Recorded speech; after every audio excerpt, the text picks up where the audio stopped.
Hello, and this is Raheen Fatima, and welcome to Raheen's page. Today we have Ivani Pauli. Hello, how are you, ma'am? Hi, Raheen. I'm super happy to be here talking to you and meeting you and talking to you guys all. Yes, so can you please introduce yourself for the people who don't know you? Okay, I'm Ivani Pauli. I am a biologist. I am here in Brazil now. I lived in the United States for a short period of time in Chicago and then San Diego, and just recently came back here in Brazil. My specialty is molecular intermolecular design for drug discovery for neglected tropical diseases. And as a biologist, I like to think about things in a ecosystems way, and everything is related, and how things come together. And I like to study many different aspects of every situation, and what interests me the most, and what I want to care in the future of the rest of my years here on this earth is to work on the regenerative lifestyle, on how to get people reintroduced in nature, and how we can do this in a easier way, like only by doing actions in our day-to-day lives.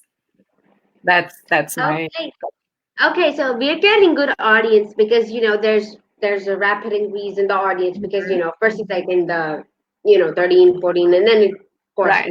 it increases, but it's good audience today. And so honestly speaking, I am not a science kind of person. I don't like molecules, atoms. I don't even get why we need to study them. Right. But I really think that studying them really makes a difference. Everybody likes some things and does not like some things. So yeah, I am not kind of a biology kind of person, but I think it's really important to know who we are and how we are and what we are made of. So, we're aware of some things. So let's go back a few years. How was your childhood? My childhood, I was raised and born in a very little tiny city here in the south of Brazil, the state that is on the very top of Uruguay.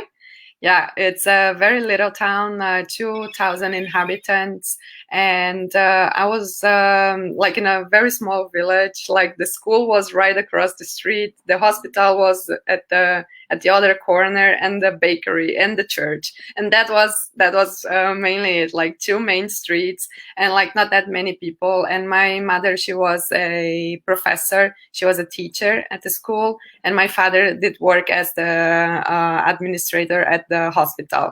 So we had like this beautiful experience raising up, like my mom working with children and my father working with health, and that always inspired us. And I think that really inspired me to do what I'm doing here, what I foresee for me doing in the next years in my life. And we were like super connected to nature, to growing food, to raising animals in a healthier way. And my family was always interested in getting to know how our lifestyles and what we choose to do on our daily basis, and how it impacts everything around us. So I got this broad view of things, never like thinking in one specific thing, like rather in the big picture, always from them. Okay, that's great. So, any childhood memories that you would like to share? Anyone that comes to your mind when you think of your childhood? Yeah, an important thing to mention as well, I'm the oldest of four girls. So we are four here at home, and we are super close together, like not only on a relationship, but also like on age. Like I was 4 year old and I had three sisters. So I don't even remember my life without them. So that I think it's a very important piece in how I was raised up, like their presence always. As I remember, it's just like something that nowadays we are so friend. We are starting to work together as well. Everybody split their ways, like for some time, learning different things, different techniques, getting like this self knowledge. And now it's beautiful to see that we are coming together and building things together for sustainability, and we are creating. Uh, Thinking about creating ways to make the sustainability lifestyles easier for people so they don't need to even think about it. It's just like the way things are. Okay, that's great. Okay, so I want to ask you that when did you start developing love for science and studying the atoms, the molecules, and all the things that are related? So, Right. when did you really feel that it's important to learn this and you wanted to learn this? When was the time that you realized this? Right. Just like growing up was just like I never thought really about that. I wanted to be a teacher. I wanted to be a dentist. Then I wanted to be a lawyer. And then I started to study psychology. I did psychology for 2 years before taking a gap year and then going into biology, because like really I didn't know exactly what thing I wanted to do most, like what was my favorite thing, because I like to understand how everything works. And I always liked biology. It was one of my favorite topics at school. And then I just talking to friends and mentors and everybody, we put courses together that could fulfill my desires, and biology was one of the ones that gave me at least like 5 options of highways I could go after that. Like I could study animals, I could study plants, I could study immunology and the microbiome, which were the subjects I chose after that. And then like starting the biology course, I just was presented to the micro world, and that was just like something that blown my mind, because I could understand how we work in ourselves, like how our body works, how the molecules talk to each other.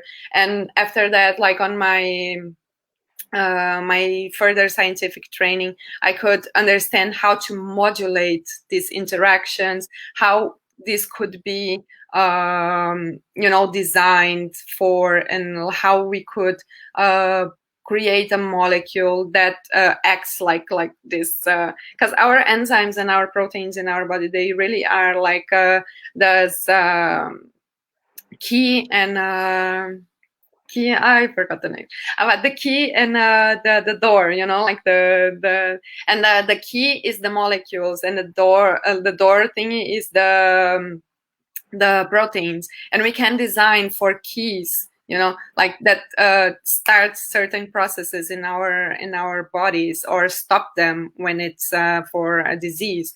That just like always blown my mind, and I kept studying that, and got more interested in that. And nowadays I just I'm super glad I took the biology course and also saw things in a very big picture way, because I could translate what happens inside of us with what happens outside of us. And it's just like beautiful to see how things connect and work in the same logic. Like the logic is the same, the name of the molecules and the name of the actors are different, but like the logic is the same. And if we understand how our organism works in a molecular way, we can better understand how society works, how we working with each other, how everybody has to like do their part, their best in their own little thing, like for the entire thing to come together. And then we have a beautiful organism working. And it's just like I like to see that, to understand like the little things, the little processes, we can just apply the same logic on everything, which I find it just like it's that keeps me wanting to learn more and more. Yeah. So, first I was like, okay, molecules can talk to each other. Yeah. But then I just remembered right now that I heard a TED talk, which was given by an Indian lady Mm-hmm. in America, And Right. she was basically explaining how cancer cells talk to each other, and by the harmony, that the more harmony they have, basically the more cancer they spread, which for them of course is a good thing. Right. And this is how we could actually spread harmony. So we need to do the same as like the cancer cells do, fulfilling their goal. So I think if you go deep in molecules, even if you don't like studying molecules, like you could actually just simplify it down and not use too many big words, and then try explaining it to the society, because if parts of our bodies could do what we could do it as a whole. Yeah. So what do you want to say about that?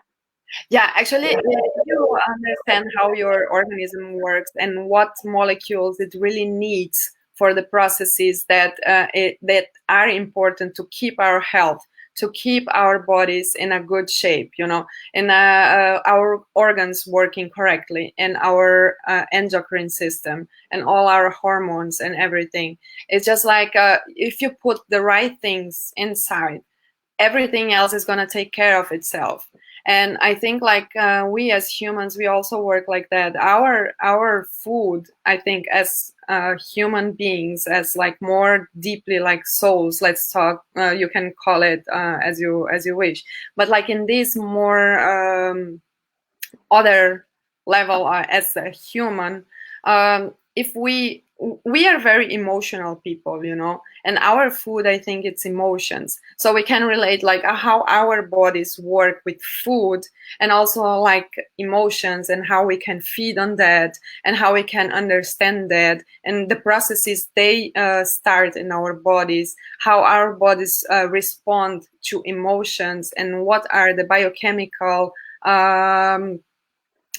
the biochemical processes emotions start inside of ourselves, and how this also translates for our connection with other people. It's all based on emotions, it's all based on how we interact, and that creates a chain reaction, which is like, if you start and see what the beginning of that was, maybe you can correct yourself, like correct your actions, your attitudes, and the same thing happens inside of our body when we choose the right foods, when we choose to sleep, and all of these things that we know we need to do. Yes, because so as you were saying, putting in the right things, of course, because it's really really important to what we eat and how we eat it as well sometimes. Mm-hmm. So I just got like this deja vu feeling of my chat with Zoe Smith. So she explained how it's really really important to keep your acidic levels.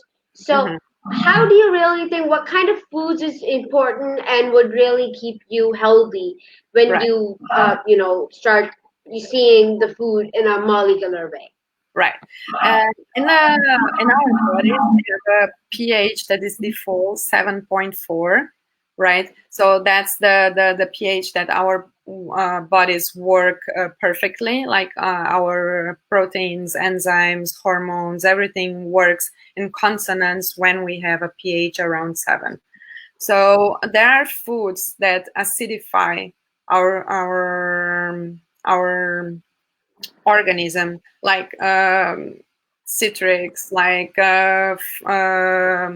meals that contain a lot of sugar, and a lot of um, flour as well, like everything that is refined that acidifies our bodies a lot, and like fruits, vegetables, and these things all alkalinize our our blood, right? So if we understand that, we can more or less balance out, and also a lot of things acidify our the result of taking in food which acidifies actually, like the processes of digestion and all of these things, like it's very complex, and these processes by themselves, they acidify our blood. So we need to just like to get this on a basic level again, to return our pH to 7, to have a lot of fruits and vegetables, which are very good for this pH maintenance. So we can kind of regulate. There is a lot of research on that. Like we can find on Google what are the fruits that, what are the foods that acidify our blood, which are the ones that alkalinize that. And we can like sort of, I'm not a nutritionalist, like I cannot like say, oh, you gotta eat this and this and this, but like as many fruits and vegetables you have in your diet, that's the better, because already our processes, they generate a lot of free radicals. It's just like by breathing, you produce a lot of free radicals, which acidify our blood, which already start reactions in our bodies that do harm DNA if these are not balanced out by diet, by sleep, by breathing. It's paradox. It's very crazy how our and at the same time it's beautiful how our bodies work, because like breathing, for instance, it's something that you cannot do. You cannot survive without it, but at the same time, every breath, it's just like killing you at the same time, slowly. It's just like one of these things that you have to it's just beautiful to see, and how you can start to manage that, to control that, and to at least be a little bit in control of what happens inside of you, by just adjusting factors like food and rest, and less stressful, like have more stress management, because we cannot live a life without any stress. That's not possible in our society. We are stressed out, and we just need to, the thing we can work on is how to manage this stress. And yeah, I don't know if I'm responding like and answering your question. I just like go on and on with the relations I do in my mind with all of these things. Yeah, well, that's great, because that answers it kind of more. So Mm-hmm. now I wanted to ask you, because you studied intermolecular something something. Yeah. So this is like, you see, how do you think that how molecules interact with each other, uh, humans could also do, and they could actually improve the way they socialize, basically. Right.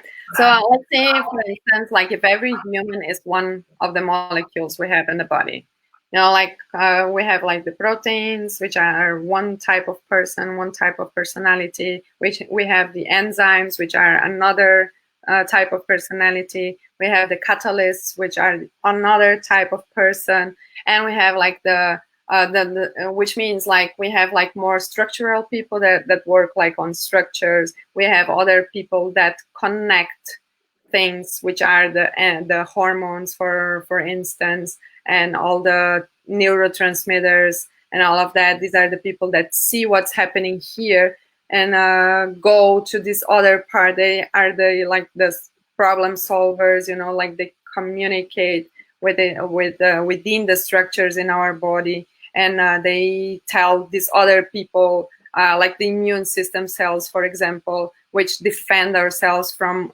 exogenous threats.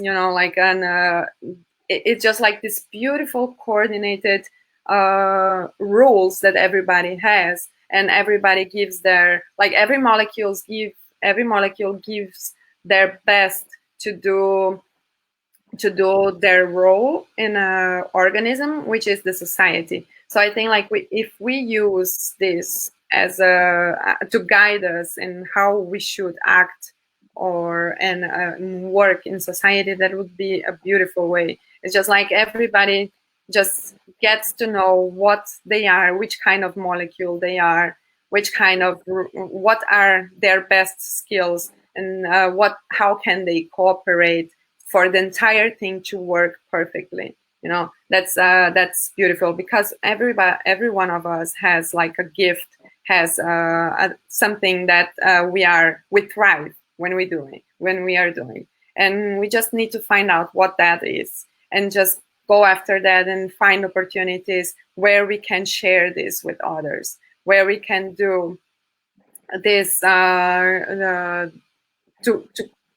catalyze, to synergize with people.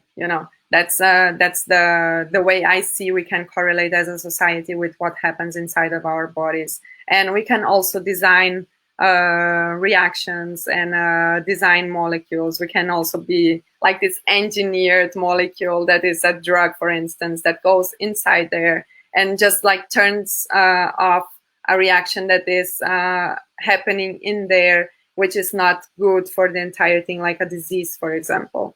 So I think that we can act as like these molecules to find out which one we are, and based on the present situation because like in the body as well, it's beautiful to see how everything is connecting all the time and it's talking all the time.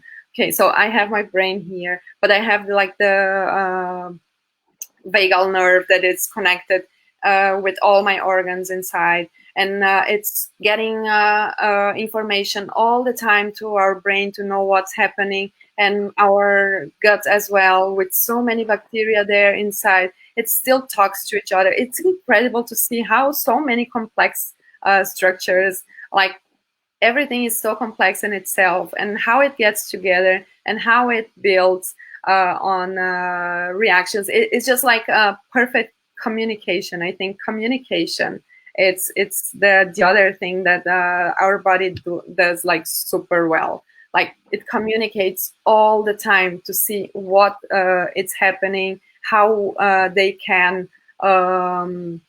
other molecules can come and act, and to keep the entire thing, the entire operation smooth and working. And so we have a working body to do whatever we have to do. And That's now how I finally start, thinking of molecules, something that's kind of good to study. I right. bet my science teacher would love you after what you did. Amazing. So now our interview is coming to an end, but at the end, I'd like to ask you for two things. First, if anybody wants to contact you for anything, how can they contact you? Okay, Where are you more reachable? Yeah, I'm on Facebook and Instagram mainly. I don't use the other medias a lot. On Facebook, I'm Ivani Pauli. You can find me as my name is here. And on Instagram, I'm Ivis Wonderland, IVIS Wonderland. And also on my email, ivanipauli@gmail.com, like all my name all together. So I'm happy to share, and I'm happy to get to know people, and I like to connect people as well. So I'm just here for whatever. Yeah. Okay. And the second thing I want to ask you is that, can you please give a beautiful message to our audience? Right. Okay. So I imagine like your audience, it's more young people. Are they more younger people, or? I mean, So it's not too young people. It's like people in their late teens, like okay.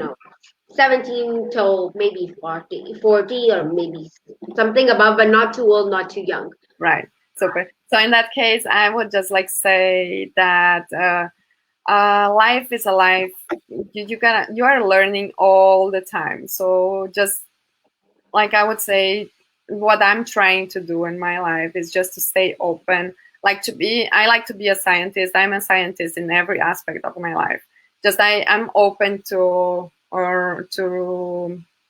the reality, to knowledge, to what's already there. But I'm always open to test hypotheses. You never get something that somebody told you and you take that as a permanent truth, because things are changing all the time, and you have to constantly adjust. Like as we adjust inside of our bodies, we need to adjust as well what we are doing and how we are thinking based on what is happening in the world. And I think like learning is a lifelong process, and we need always to be open, always to be paying attention to what is happening, and communication is super, super important as well. And I think like coherence as well.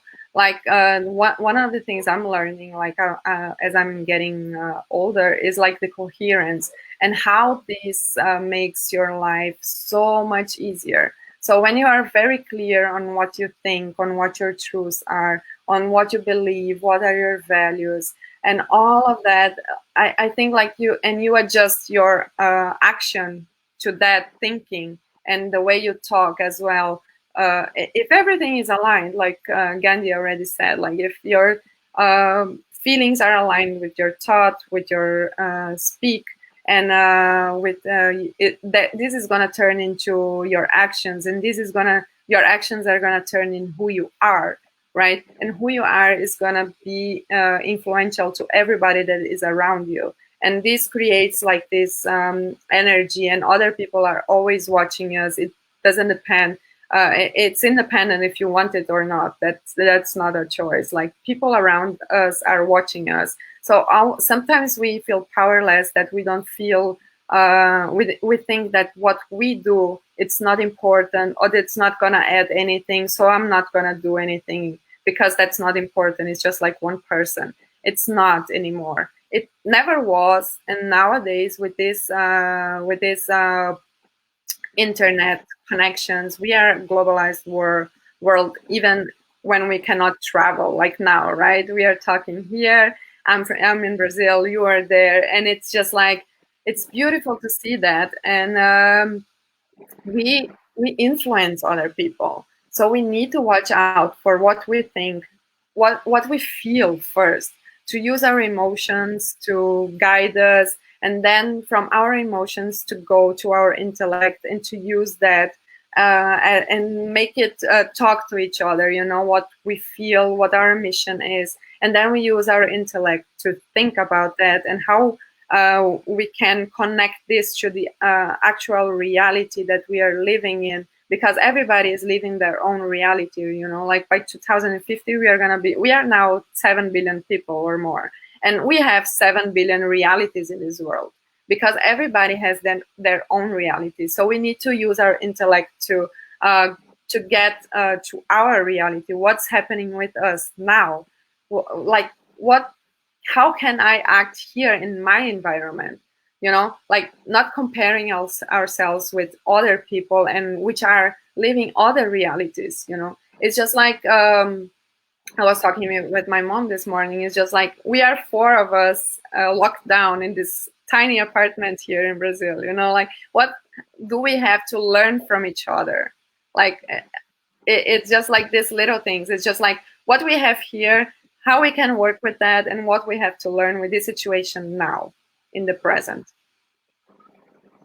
Thank you so much, Ivani, first for coming, sharing your experiences, and telling us a lot, and first making me think that molecules are good. So they are. It's beautiful. It's just like sometimes we have to change the lenses that we look at things. Yeah. And for the audience, thank you so much for watching, for listening, for giving out a lot of comments and appreciation. And we will come again with another person and another story. So goodbye and thank you. Thank you, Rahim.